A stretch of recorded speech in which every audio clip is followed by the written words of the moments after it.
인터넷에 보시면 나와 있고 유튜브에도 많이 나와 있는데 대표적으로 우리 기적의 대한민국 건국, 또 공산주의 바이러스, 또 한국교회의 좌경화 이런 말씀들이 있습니다. 우리 강사님 2호 목사님 나오실 때 뜨겁게 박수로 환영합니다.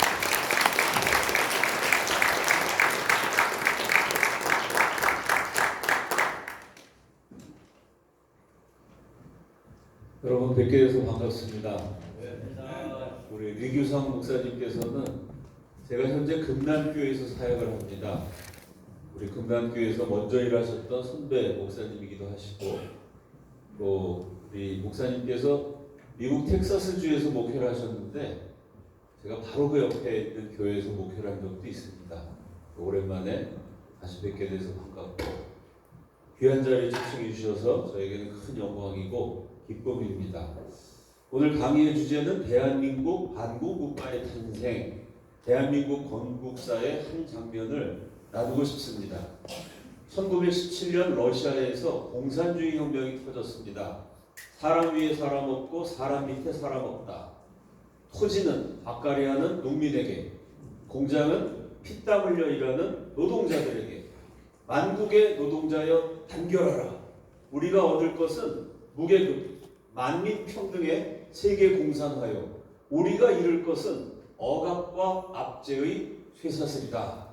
제가 한 말이 아니고요, 1848년 칼 마르크스가 쓴 공산당 선언에 나오는 문장들입니다. 글로만 읽으면 공산주의는 세계에서 제일 멋있습니다. 말로만 들으면 공산주의는 세계에서 가장 아름다운 사상입니다. 더 가진 자도 없고 덜 가진 자도 없어요. 착취하는 자도 없고 착취당하는 자도 없습니다. 모두가 똑같이 나누어서 공평하게 살아가는 인민의 지상낙원. 전 세계가 공산주의에 열광했습니다. 그 당시 공산주의가 얼마나 인기가 있었는지를 보여주는 대표적인 그림, 우리 PPT 준비가 됐죠? 띄워주시기 바랍니다. 공산주의 세계적인 영향력을 보여주는 그림입니다. 무장한 군인들이 비무장 상태의 여자와 아이들을 학살하는, 그래서 이 그림의 제목은 학살. 어느 나라에서의 학살일까요? 한국에서의 학살입니다. 6.25 전쟁 때 미 제국주의자들이 한국의 민간인을 마구마구 죽였다. 지금도 한국에 왜곡된 역사학자들이 그런 주장을 합니다. 자, 미 제국주의자가 저렇게 사람을 죽였다. 미국은 망하고 공산주의 소련이 이겨야 한다. 이 세계적인 반미, 친공산주의 그림을 그리는 화가 누굴까요? 그림을 봐서 조금 이상하다 싶으면 피카소다 그러면 대충 반응 맞습니다. 이상한 그림 많이 그렸죠? 우리가 다 알고 있는 그 유명한 화가 피카소가 이런 대작을 그렸습니다. 세계에서 제일 유명한 반미 공산주의 그림. 그 피카소는 왜 저런 그림을 그렸을까요? 죽을 때까지 공산주의자였습니다. 피카소 같은 아주 유명한 화가 해리 덱스터 화이트, 누군지 대한민국 국민들이 모르지만 이 사람이 만든 단체, 한국 경제를 휘청하게 했던 1997년 IMF 사태가 있었죠. 그 IMF 국제통화기금을 만든 해리 덱스터 화이트가 타임지에 표지를 장식했어요.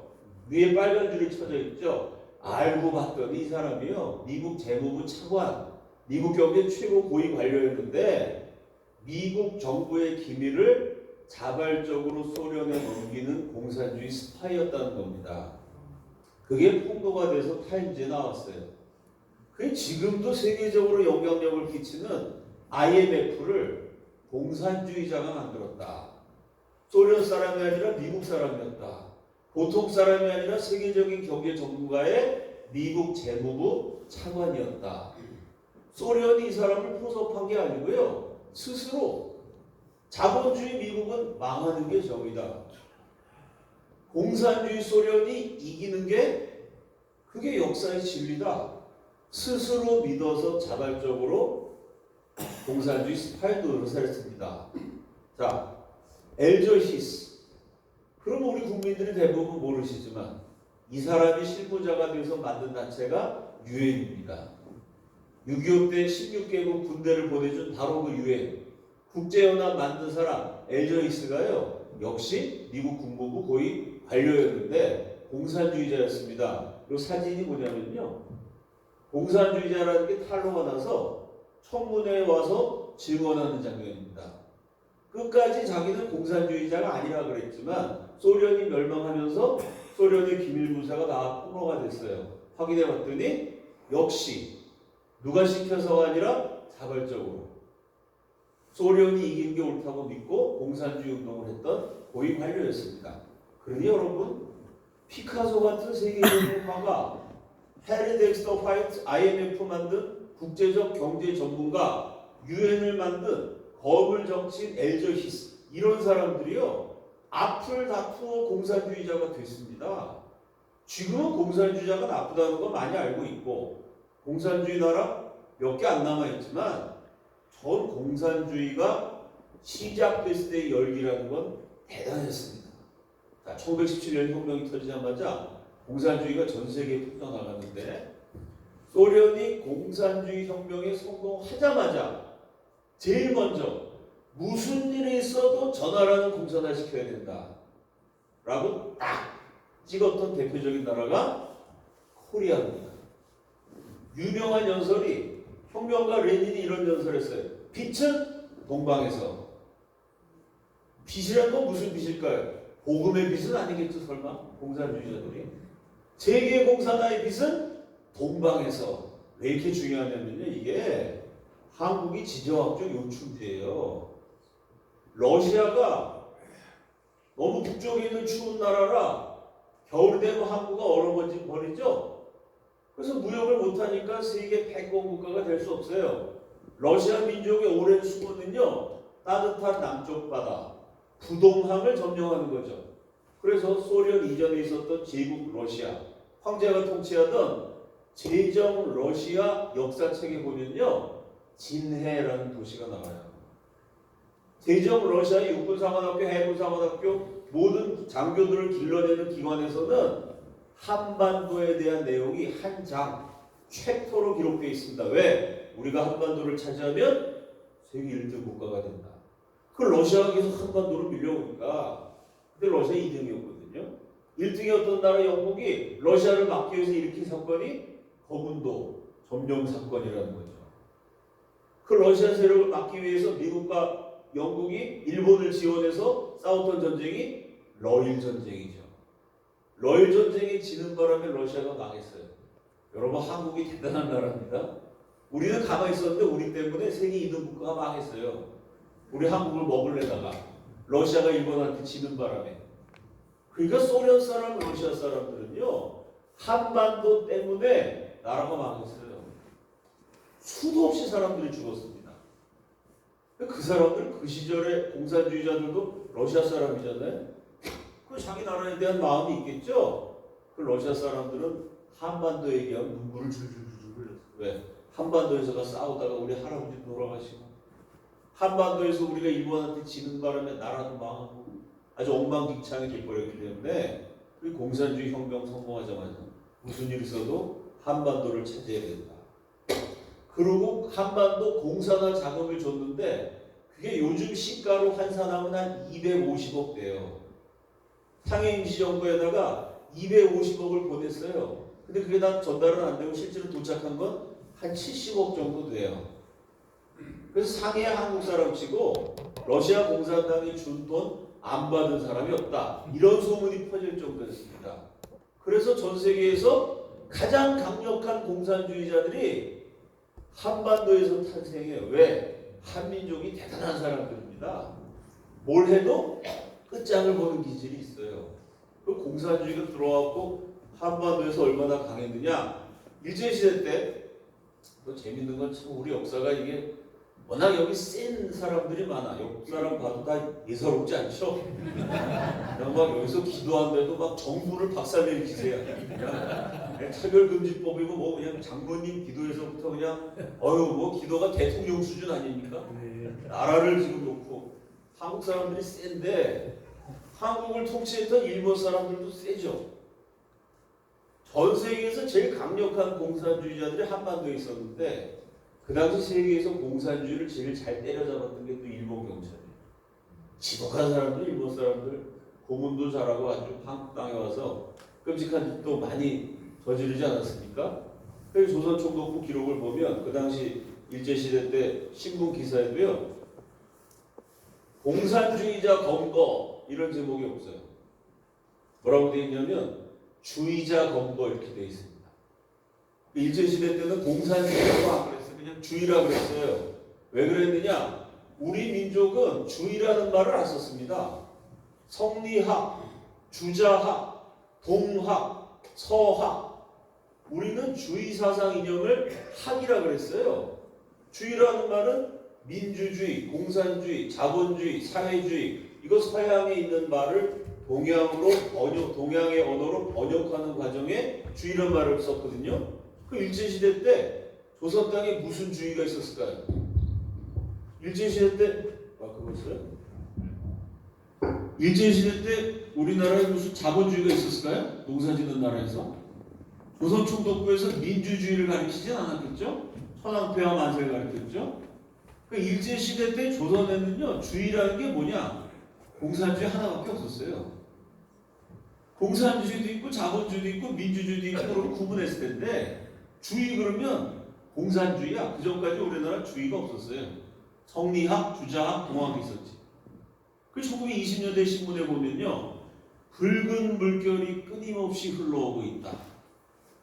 주의자 검거.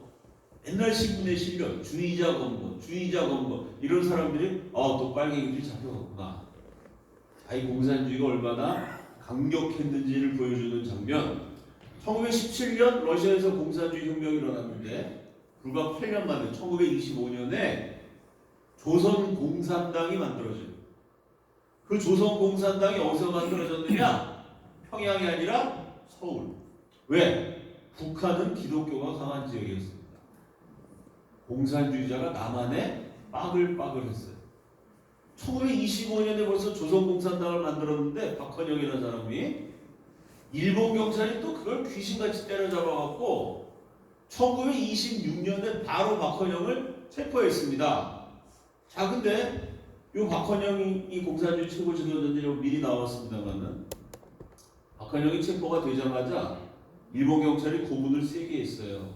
너무 고문을 많이 받아갖고 박헌영이 정신이 이상해진 겁니다. 수갑을 채워놨는데 이 수갑을 꼭 벽에다가 자꾸 때려요. 그 손목에 살까지 벗겨지죠. 얼마나 아팠겠어요. 야, 요 놈이 미친 척 해갖고 병 보석으로 풀려나려고 그러는구나. 우리가 절대 안 속는다. 일본 경찰이 고문을 더 세게 했어요. 근데 박헌영이 진짜 정신이 좀 심하게 이상해져갖고요, 맨날 감옥에서 목을 매는 거야.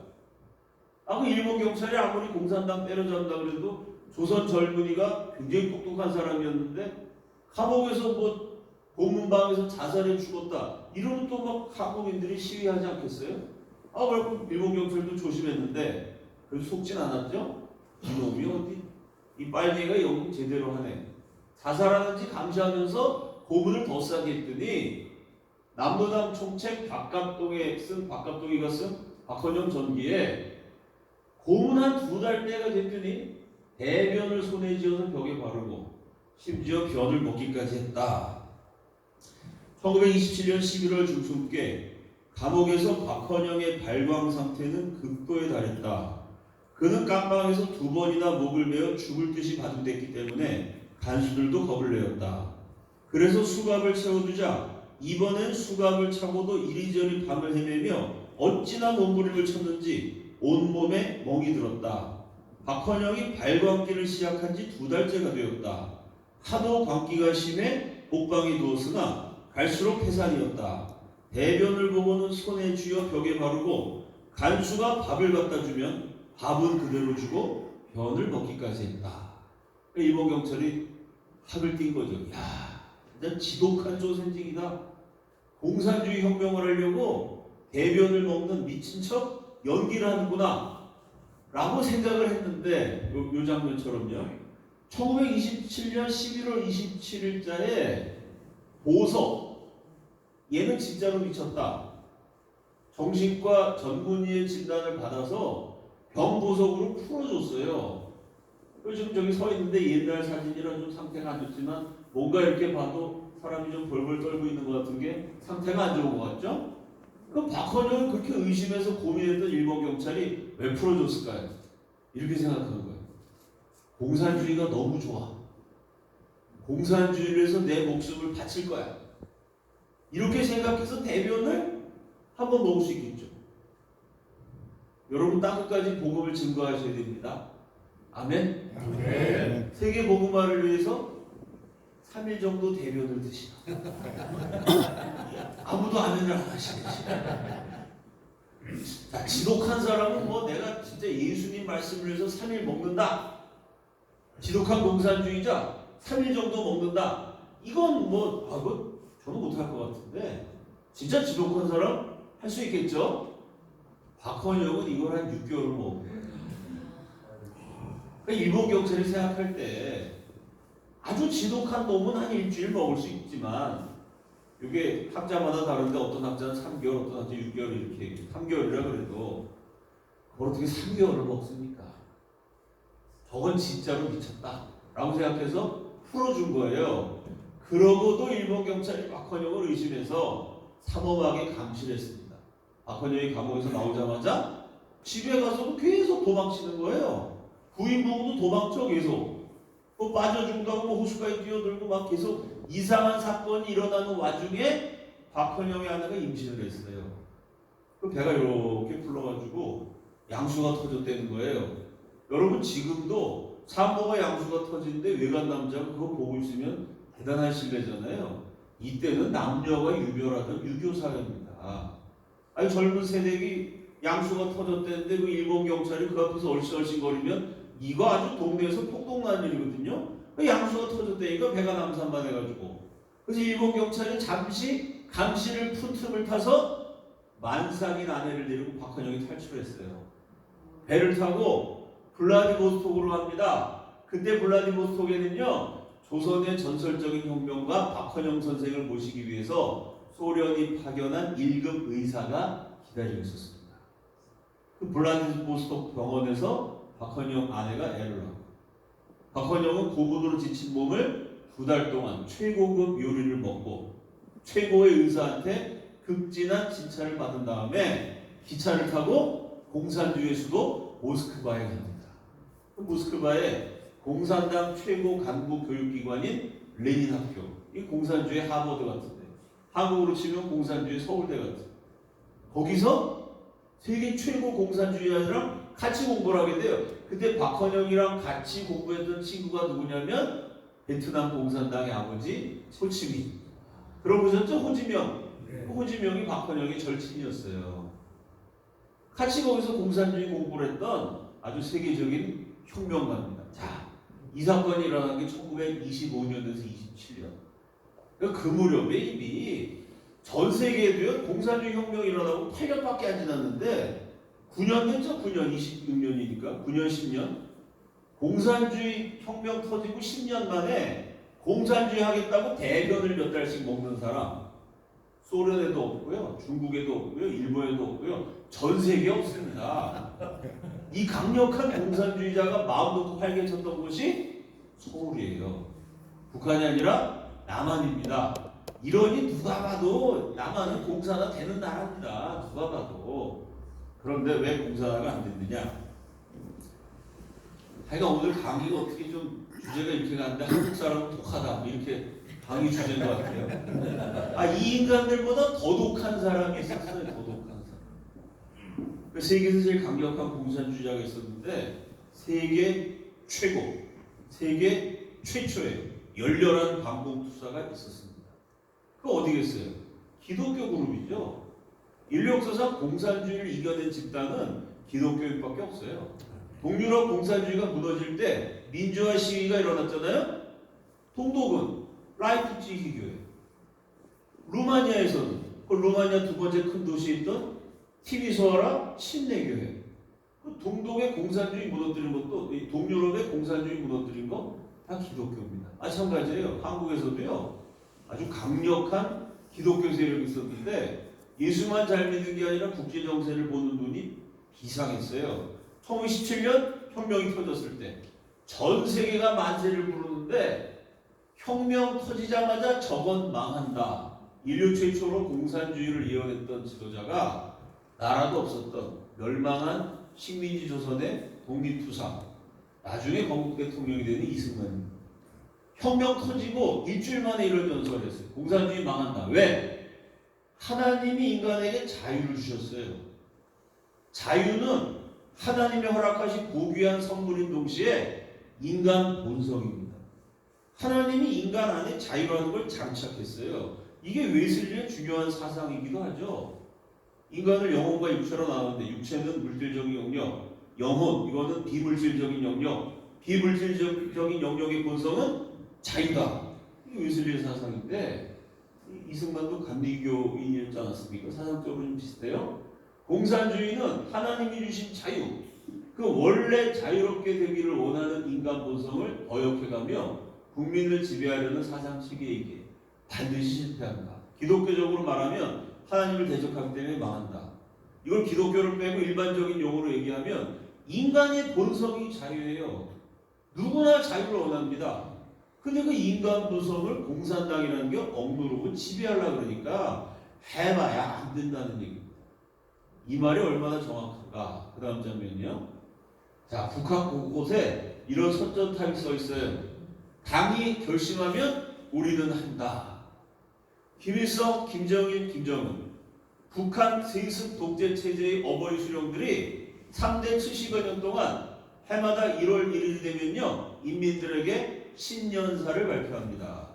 70년 어버이 수령들의 신년사에 단 한 번도 빠지지 않고 등장한 말. 당이 생각하는 대로 생각하고, 당이 결심하는 대로 결심하고, 당이 행동하는 대로 행동합시다. 내가 서울에 살까, 의정부에 살까? 내가 생각하는 게 자유민주주의예요. 동무는 서울에 사시고, 동무는 의정부입니다. 당이 결심하면 나는 이사를 가야 돼. 그게 공산주의입니다. 내가 학교 졸업하고 공부를 더 할까? 대학 갈까? 취직해서 돈 벌까? 내가 결정하는 게 자유민주주의. 동무는 입학하시오. 당의 허락을 받아 입학할 수 있어요. 동무는 어느 공장으로 가시오. 당이 직업까지 지정해줘요. 이게 공산주의입니다. 당이 결심한 대로 우리는 해야 되는 거예요. 다시 말해서 우리라는 존재는 자유가 없는 거죠. 지금도 북한이 이렇게 자유를 박탈한 체제, 그러니까 굶어 죽는 나라가 되지 않았습니까? 제가 탈북자 구출하는 일을 해요. 북한에 살던 동포들 남한으로 탈출한 사람 10명쯤 딱 세워놓고, 북쪽에 살다가 대한민국 와서 사니까 뭐가 제일 좋습니까? 10명에게 물어보면요 7명, 8명이 자유가 제일 좋다. 이승만의 말이 얼마나 정확한지 1917년에 얘기를 했는데 지금 거의 100년 이상 117년 지난 117년이죠. 107년 지난 지금도 정확해요. 북한 살 때는 자유가 없었는데 남한 오니까 자유가 있어서 제일 좋대요. 그 자유에도 종류가 수만 가지가 있죠. 언론, 출판, 집회, 결사의 자유, 여행의 자유, 직업 선택의 자유, 양심의 자유, 신앙의 자유, 연애할 자유, 공부할 자유, 돈 벌 자유. 우리 지금 자유의 홍수시대에 살고 있는데 그 수많은 자유 가운데 뭐가 제일 좋으냐? 질문하면요 우리 대한민국 국민들이 상상도 못한 대답을 합니다. 제 강연을 들어보신 분들은 정답을 알고 계시죠? 무슨 자유냐? 은행에서 돈 찾는 자유가 제일 좋대요. 대한민국 국민은 은행에서 돈 찾는 게 자유입니까? 아니 내 돈을 내가 찾는데 그게 왜 자유야? 우리는 그게 자유라고 생각도 안 하는 이유, 좋은 나라에 태어났기 때문이에요. 북한에서는요 내 돈이 1,000만 원 있어 은행에, 그거를 찾고 안 찾고는 당이 결심해야 돼요. 내가 결심한다고 찾는 게 아니야. 그래서 은행에 들어간 내 돈 1,000만 원을 찾으려면 당 간부한테 허락을 받아야 되는데 간부들이 허락을 안 해줘요. 뇌물을 300만 원, 400만 원 바쳐야 됩니다. 쉽게 얘기해서 ATM기에서 현금 빼내는데 수수료가 30%야. 누가 전재산 30%를 수수료를 냅니까? 그러니까 북한 여자들이 몸을 바치죠. 인터넷 들어가보면 매춘 천국이다. 탈북자들마다 북한은 뭐 그냥 나라 전체가 다 매춘이다. 그 왜 그러냐? 은행에 돈 찾으려면 그 몸이라도 바쳐야지 어떻게. 여러분 유튜브 같은 데 들어가 보면요. 북한 탈출한 그 여자분들이 자기가 고생한 얘기 나와 있는 게 얘기하는 게 많이 나와 있어요. 신문 기사도 많이 나와 있어요. 그 남한 사람 보면 이해가 안 가는 게 있어요. 아 여자들 탈출하다가 잡았는데 공산당 간부란 남자놈들이 여자를 빨개 벗겨갖고 삥 눌러쓴 다음에 대변을 보게 해요. 빨개 벗긴 여자한테 토끼띠을 띠게 합니다. 아, 이놈들이 변태인가 이거? 남한 사람은 이해가 안 가요. 왜 그럴까요? 은행에 돈을 맡겨두면 찾을 수가 없잖아요. 그거 어떻게 하냐면 이 여자들이 돈을요 항문이나 몸속 깊은 데다가 쑤셔 박아요. 감춰요.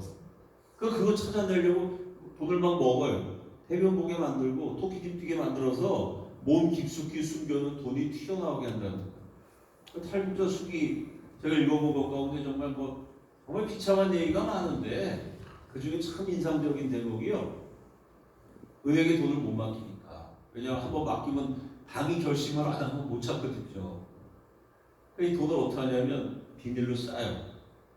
하루 종일 100권이고 1000권이고 돈을 이렇게 문질러. 그럼 비닐하고 돈이 딱 붙어가지고 코팅이 되겠죠.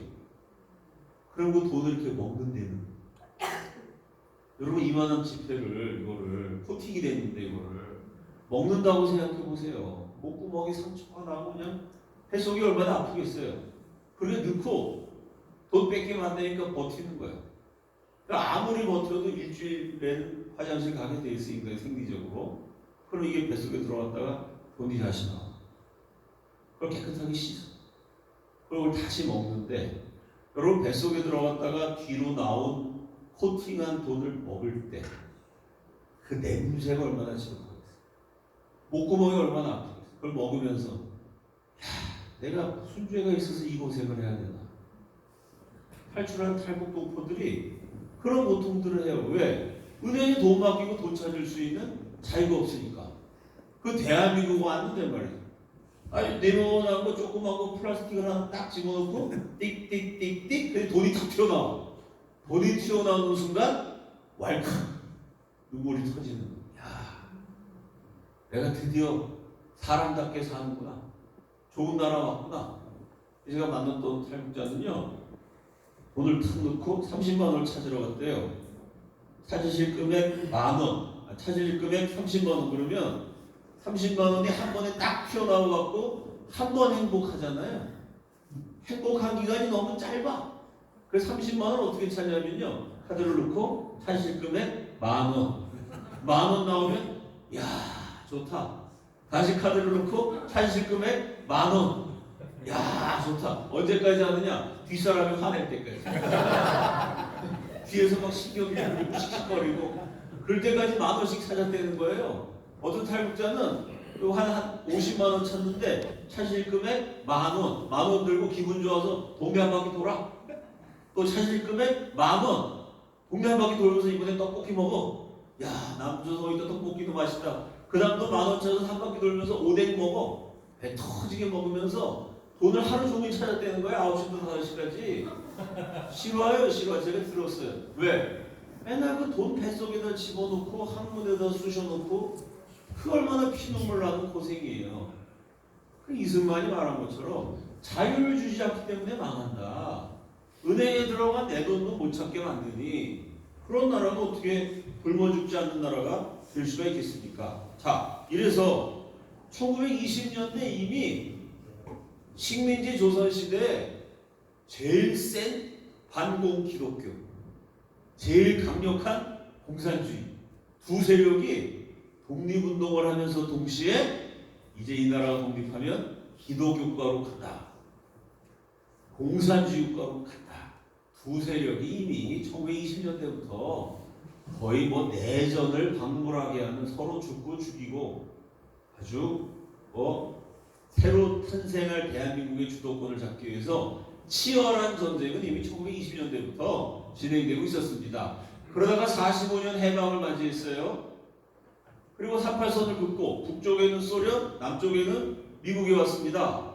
38선 이남 미국을 3년 동안 통치했던 사람이 하지 중장이죠. 이 미 군정 최고 지도자 하지인데 이때의 미국의 정책은 친몽이었어요. 미국하고 제일 친한 나라가 소련이었습니다. 우호국 정도가 아니라 동맹국이었어요. 미국과 소련이 함께 싸워서 함께 피를 흘렸습니다. 미국, 소련이 동맹을 맺어가지고요. 독일과 일본을 물리친 전쟁이 2차 세계대전이죠. 2차 세계대전의 동맹국.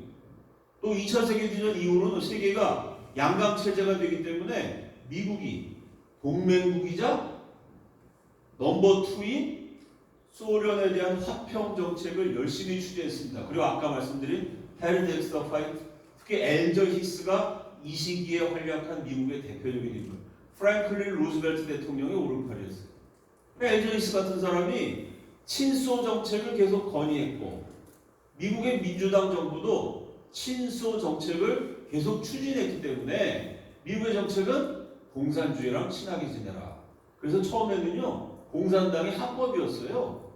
남한에서. 그 나중에 불법이 된 걸 처음에 합법으로 다 인정해 줬습니다. 그게 미국 정책이었습니다. 여기에 이승만이 사사건건 태클을 걸어요.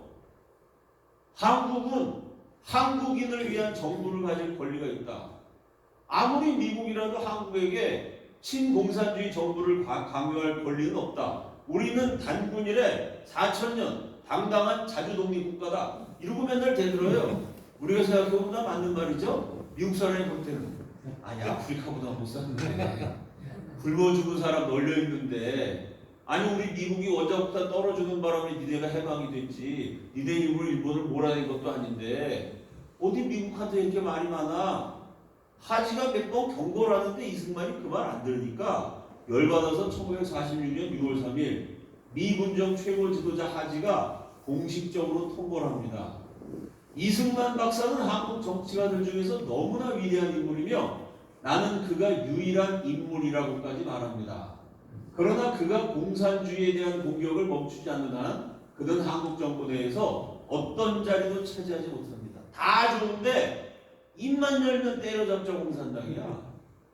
공산주의에 대한 공격만 안 하면 대통령도 시켜주겠는데 미국의 정책이 친공인데 거기 정면으로 반기를 드는 인물을 미국이 점령하고 있는 상태에서 미국 정책과 180도 다른 노선을 추구하는 사람을 대통령으로 세우죠. 그랬다가 하지가 잘립니다. 미국 정부의 정책에 반하는 거죠. 대통령은커녕 어떤 자리도 차지하지 못한다. 이승만은 하지에 대해서 공개적으로 우리는 4,000년 자주독립 국가다. 미국이 뭔데 이래라 저래라 하냐. 대한민국 정부는 한국인의 자유와 평등, 존엄성을 위한 정부여야 하고 그 정부는 기독교에 근거한 반공이다. 라고 공개적으로 또 맞붙습니다. 하지가 열받아서 이승만을 감옥에 쳐놓으려고 그랬어요. 그 이승만이 남한 최고의 지도자인데 남북한 통틀어 상해 임시정부 때부터 제일 유명한 독립운동가였죠. 근데 그분을 감옥에 넣었다가 폭동이 일어납니다. 사방에서 말려요. 그러면 안 된다고. 그래서 하지가 이승만을 감옥에 넣지도 못하고 대신 어떻게 되냐? 이승만의 집을 감옥으로 만들어요. 가택, 연금, 이승만에게 전달되는 모든 우편물을 차단합니다. 전화선을 끊어버려요. 24시간 미군이 감시합니다. 72세의 이승만 박사에게 27세 손잡벌 되는 젊은 미군 대위가 권총을 흔들면서 살해 협박을 한 게 3번. 닥터 승만리 오늘 워싱턴에서 정보가 왔는데 말 안 듣는 놈 쏴 죽여도 된다는 즉결 처분을 허락했습니다. 미국 국무부에서 한국을 통치하는데 심각한 위해가 저하는 자는 즉결 처분하라고 그랬다는 거예요. 사실인지 아닌지 모르겠지만 이승만은 그렇게 3번 살해 협박을 받았습니다. 사실은 미국 정부가 6.25 전쟁 때도 미군은 철수하려고 그러고 이승만은 미군 철수를 못하게 막으려고 그러니까요. 6.25 전쟁 기간 동안 이승만 암살 계획을 세운 게 4번. 미 군정 기간 동안 미국 정부가 미국 장교가 이승만 죽이겠다고 협박한 게 3번. 사실은 미국의 박해를 제일 많이 받은 지도자인데 대한민국의 엉터리 역사가들 요새 엉터리 역사가 뉴스에 맨날 나오죠. 아시죠 여러분? 뭐 김한란 박사가 성상납을 했다. 그 양반이 역사학 교수잖아요. 박정희가 뭐 위안부랑 또 뭐 미성년자랑 성관계를 맺었다. 뭐 증거가 있어야지. 대한민국 역사가들이 맨날 이제 그런 소리 하지 않습니까? 똑같아요.